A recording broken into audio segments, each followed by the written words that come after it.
The 2026 CrowdStrike 24 Hours of Spa began in high temperatures and very sunny conditions indeed. The ACO President Pierre Fillon waved them away. And from pole position, Nicholas Nielsen's Ferrari led the pack downhill towards Eau Rouge for the first time. Marvin Kirchhoffer's McLaren had a bit of a slide.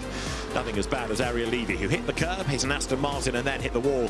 Mayhem broke out behind with cars cannoning their way into the barrier. We'd lost 4 by the end of the first racing lap, and then a sequence of full course yellows and safety cars continued, and Alex Arca's Audi was in strife as it lost a wheel, that being headbutted by Gabriele Piana's Mercedes. Number 50 Ferrari, the next casualty, that was in the gravel down at turn 9.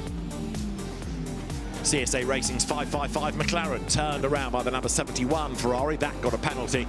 And while 51 Ferrari led, it was game on for second. Maro Engel getting ahead of Tom Fleming as they went through Blanchimont. And before long, the first of 3 punctures did for 51 Ferrari. Nicholas Nielsen had to limp round the full 7 kilometres before he could get back to the pit lane. They lost a lap and 2/3, but were still able to come back from that with some clever strategy and a bit of luck, while others were less fortunate. For example, Leo Yi had the bonnet come up on the high-class racing Porsche, and that caused an unscheduled pit stop. As the teams drove into the darkness, the concerts and the fan activities took attention, but others had problems. Sebastian Bode had a big accident that wiped his Aston Martin out of the race. And then we also lost the Ziggo Sport Tempesta Porsche. Around it went. Further damage as other cars collected Jonathan Hui. That was them done. Drama also for number 58 McLaren. Louis Pret being turned around, and as lightning came, lightning would strike 1 or 2 teams as well. There was rain forecast, and coming out of Blanchimont, drivers having problems as the track was starting to become a little bit slippery, partly with the rubber down, partly with the drop in temperature, and a small fire at the front of the Ecurie-Ecos Blackthorn Aston Martin, although that fared better than Sarah Bovey, who had this monster shunt at Blanchimont. She was okay, the car rather less so.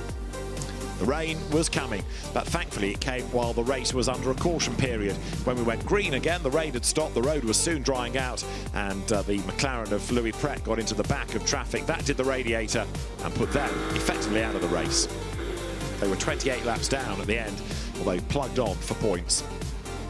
But through into the morning came the Lion Speed GP Porsche gaining places as Nicky Thiem had a spin at Radion and just clobbered the wall with the left front corner, putting 007 out of the race.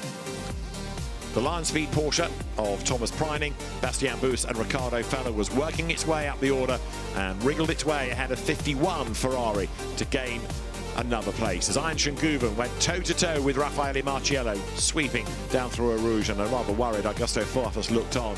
But if Gouwen was strong there, he couldn't repel Tommaso Mosca, who made a move around the outside. Guillermo Oliveira was rather less controlled as he turfed Eduardo Cosseteng out of the lead of Silva.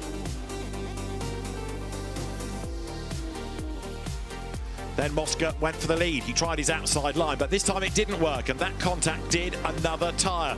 They'd already had to pit early in the morning with a slow puncture, so a third right rear failure brought them into the pit lane, and this time they couldn't recover. They got back up to third, but it wasn't enough, and the undercut on the pit stop worked for Lion Speed as the number 80 Porsche swept past both Ferrari and 48 Mercedes AMG into a lead it was never to lose with 4 hours to go. Number 2 Porsche from Boots and VDS was also coming into the mix, but that car ran out of luck after it rubbed up against Ian Schengouwen's Porsche late race. But an uncompromising Nicholas Nielsen was the first person to rough up Dorian Boccolacci. Got a penalty for that, and then there was more drama. Porsche's Milner Motorsports entry into the barrier at the top of Eau Rouge. Driver Tobias Milner okay, but the race was neutralised. Now that was the damage that did for Maurice Scheuring in the number 2 Boots and VDS car, and for it Ian Schengouwen got a 5-second penalty to serve on the pit stop. 51 Ferrari delayed by the Winwood Racing bronze entry. But as the battle raged on for second, Thomas Preining was getting away up front. And a first GT World Challenge Europe win went his way as Thomas Preining, Bastien Bus and Ricardo Feller won the CrowdStrike 24 Hours of Spa. A great result for Lion Speed GP, and that has been the story of the 2026 CrowdStrike 24 Hours of Spa, another chapter written in the story of a brilliant event.